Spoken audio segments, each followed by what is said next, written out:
हाय। अब हम डिस्कस कर रहे हैं लेट अस सी बुक के 10th चैप्टर रिकर्जन की एक्सरसाइज का क्वेश्चन B.C। इस क्वेश्चन में भी बोला गया है attempt the following, write a recursive function to obtain the first 25 numbers of Fibonacci sequence. In a Fibonacci sequence the sum of two successive terms gives the third term.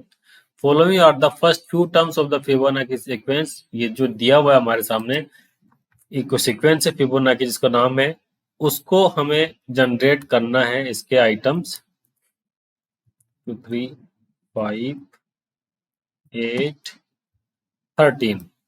तो देखिए, वैसे तो जनरली पूछा जाता है क्या मैथमेटिक्स रिक्वायरमेंट है computer programming करने के लिए, प्रोग्रामिंग नॉलेज के लिए।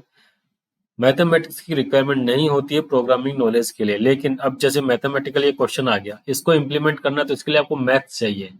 इसके लिए मैथ जरूरी नहीं है कि मैथमेटिशियन हो। आपके सामने जब भी कोई बंदा प्रॉब्लम लाएगा तो उसको आपको सोल्व करने के लिए उसका तरीका भी बताएगा। प्रोग्रामिंग के पार्ट में केवल इतना सा होता है, लेकिन हम क्वेश्चन है हमारे सामने, हम बीटेक के स्टूडेंट हैं या बीसी के स्टूडेंट हैं, तो हमें इसको सोल्व करना आना चाहिए। फिबोनाची सीक्वेंस हमारे सामने ली हुई है कि 1 1 2 3 5 8 ये है। इसको अब जब हमारे सामने एग्जाम्पल दे दिया है तो उसको सोल्व करने के लिए हमें मैथमेटिक्स नहीं, यहाँ पर हमें लॉजिक चाहिए यहाँ पे कि इसको इम्प्लीमेंट किस तरीके से करेंगे। इसको इम्प्लीमेंट करने के लिए उन्होंने बोला कि मान लीजिए nth नंबर का कोई भी टर्म है, nth टर्म जो होगी वो कैसे होगी, n माइनस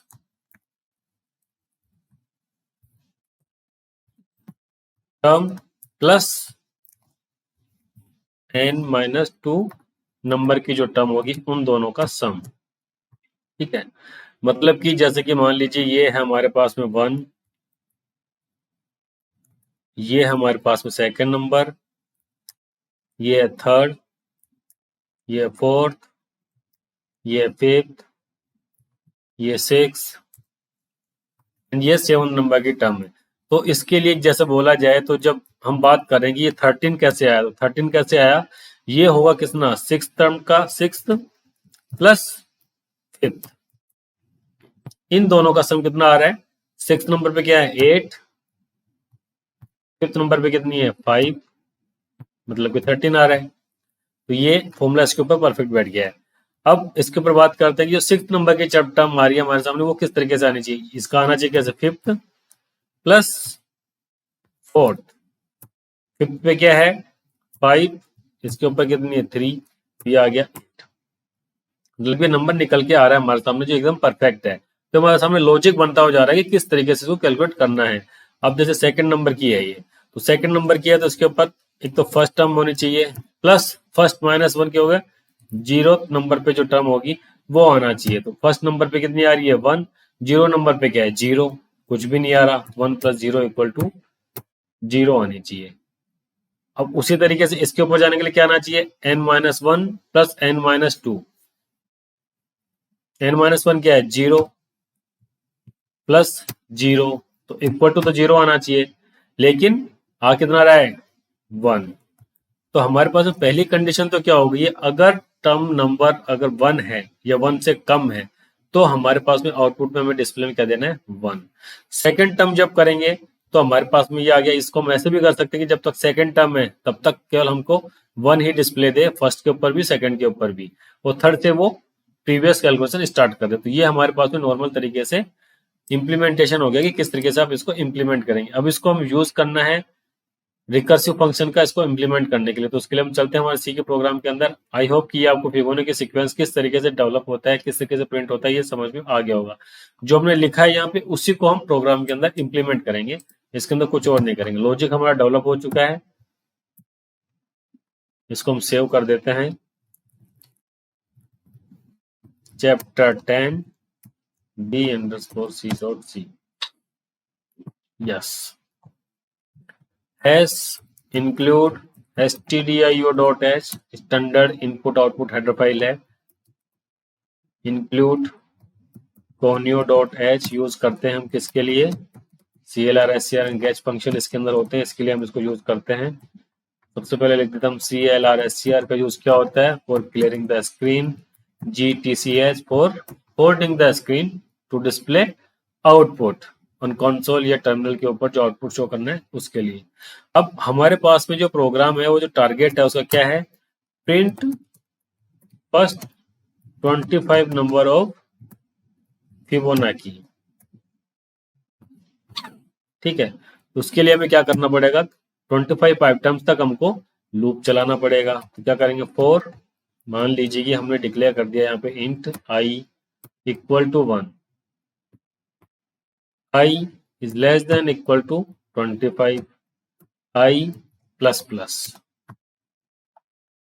ये हमने कर दिया। अब ये हमारे पास में 25 आइटम तक तो हमारा पूरा सीक्वेंस रन हो गया है, लेकिन अब इसको हमें करना है रिकर्सिव फंक्शन के थ्रू कॉल। तो कोई नंबर ऐसा होगा जो कि हमें रिकर्सिव फंक्शन बनाना पड़ेगा। तो क्या होगा, रिकर्सिव फंक्शन बना दिया हमने, यहाँ पे लिख दिया फिबोनाची आइटम, ये हम एक डिक्लेयर कर रहे हैं फंक्शन का प्रोटोटाइप। अब इसको हम यहाँ पे इम्प्लीमेंट कर देते हैं।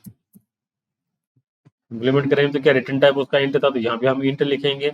उसके बाद में नाम आ गया फंक्शन का आइटम, पैरामीटर कौन सा था, ये नम, मतलब कि कौन से नंबर का या किस सीक्वेंस को प्रिंट करना है। तो देखिए हमारी कंडीशन के अकॉर्डिंग क्या था, if number is less than equal to 1 है तो हमें क्या करना है, प्रिंट क्या करना है, 1। तो यहाँ पे हम क्या कर देंगे, रिटर्न 1।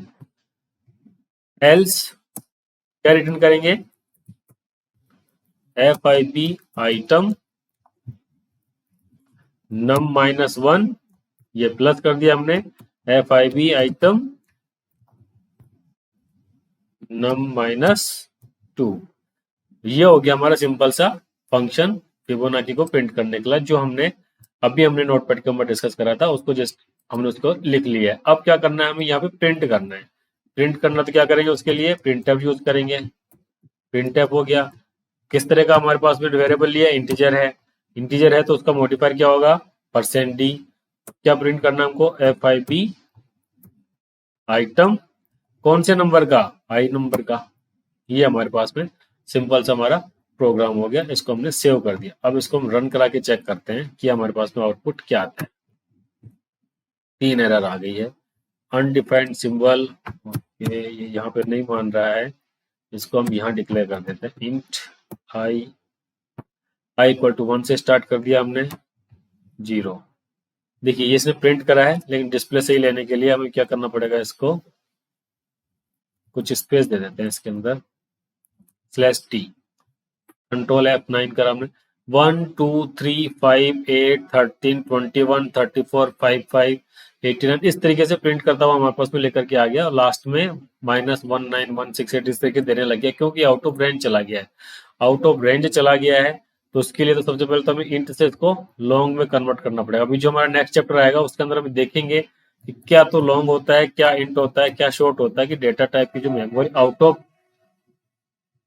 मेमोरी चला जाता है, जो गार्बेज वैल्यू हमारे सामने डिस्प्ले में चला जाता है, देने लग जाता है, तो उसका क्या रीजन है और किस तरीके से होता है। इसको हम डिप्ले करेंगे %LD से, इंट हमारे यहाँ चला गया, लेकिन आउटपुट में हमारे पास में रिटर्न में क्या देगा, लॉन्ग इंट। लॉन्ग इंट दे रहा है तो हम यहाँ पे भी लॉन्ग इंट करेंगे, सेव कर दिया, कंट्रोल F9। ये हमारे पास में 25 आइटम्स आ गए, लेकिन हमारे पास में एग्जाम्पल में क्या था, 1 से स्टार्ट हो रहा था, 1 1 2 3 5, ये हमारे पास में 1 से आ रहा है। तो क्या करेंगे, इसको स्टार्ट हम कर देते हैं 0 से। ये आ गया 1 1 2 3 5 8 13। अब इसको मैच करा लेते हैं जो हमारे पास में दिया हुआ था रिक्वायरमेंट, 1 1 2 3 5 8 13 21। देखिए हमारा जो प्रोग्राम है उसका आउटपुट बिल्कुल वैसा ही है जैसा कि हम चाहते थे। तो हमने फिबोनिक सीक्वेंस को हमें प्रिंट करवा दिया। अब इसको किसी भी नंबर तक आप प्रिंट करवा सकते हो। अभी अपने 25 दिया है, 25 को अगर आप 15 कर दो तो 15 तक प्रिंट हो जाएगा। इसको आप डायनामिक भी कर सकते हो कि आप कितने नंबर तक की प्रिंट करवानी फिबोनिक से, तो उसका नंबर इनपुट में ले सकते हो स्कैनअप के थ्रू। तो इस तरीके से हमारे प्रोग्राम कंप्लीट हो गया। हमने यूज करा है इसके अंदर क्या, रिकर्सन। रिकर्सन के देखिए काम कैसे कर रहा है, हमने तो यहाँ पे यूज करा है फिबोन FIB आइटम। FIB आइटम के अंदर जाने के बाद हमने क्या करा है, इसको अगर 1 से लेस देन है तो रिटर्न कर दिया 1, अदरवाइज FIB आइटम ये और ये दोनों आइटम्स को बार बार कॉल करते हैं। ये जैसे आएगा तो पहले n-1 के लिए अपने को कॉल करेगा, FIB आइटम n-2 के लिए अपने आप को कॉल करेगा। उनको जो आउटपुट आएंगे उन दोनों को सेव करके अपने आप को रिटर्न में कर देगा। इस चीज को या इस तरह के फंक्शंस को या इस तरह की प्रॉब्लम्स को इम्प्लीमेंट करने के लिए आपको डेफिनेटली रिकर्जन का यूज करना पड़ता है, क्योंकि वाइल लूप या फॉर लूप को इम्प्लीमेंट करने के अंदर इसके अंदर बहुत सारी काम करने पड़ेंगे, बहुत टिपिकल टास्क हो जाएगी। इस तरह के स्पेशली इस तरह के प्रॉब्लम्स को सोल्व करने के लिए रिकर्जन टाइप का ही यूज करता है। Okay, thank you.